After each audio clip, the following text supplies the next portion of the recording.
Honnêtement, j'ai du mal à répondre à cette question. Je sais pas.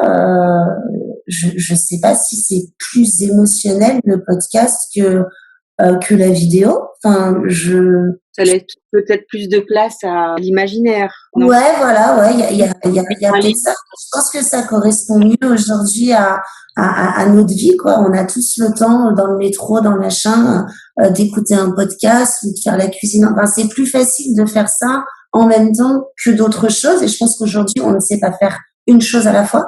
Je crois qu'on sait plus faire. Donc, du coup, le podcast, ça permet de faire d'autres choses. Donc, je pense que c'est aussi pour ça que ça fonctionne.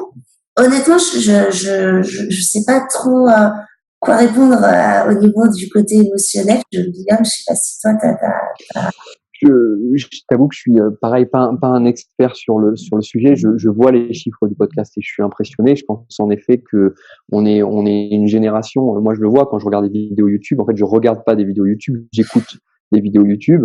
Et donc c'est vrai qu'on aurait pu prévoir même plutôt l'émergence de ce format, parce que je pense que je suis pas le seul à être comme ça, à avoir mon téléphone qui tourne et à faire autre chose, et la vidéo qui est là mais qui sert pas.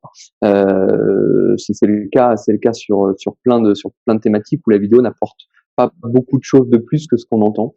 Donc je suis très impressionné par les chiffres qu'on voit sur l'émotionnel qu'apporte le podcast, notre capacité à se souvenir de ce qui est dit. Donc je suis vraiment impressionné. Après, j'en suis pas un expert, et donc je pourrais pas répondre plus à la question.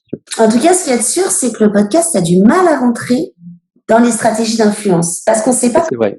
comment le monétiser, justement. Est-ce que du coup, faut faire une espèce de pub radio pour sponsoriser un podcast? Est-ce que, enfin, comment là, c'est pareil. On a l'influence, c'est encore mal initié là-dedans. On va trouver, hein, je pense qu'on va trouver une façon intelligente de le faire, ou des façons plus lourdes qui marcheront pas. Hein, on saura bien en trouver aussi, il y a pas de souci. Mais pour l'instant, ça reste encore un peu vierge du point de vue du marketing d'influence, le podcast. C'est très pur aujourd'hui. Et bon, on sait tous que ça va pas durer.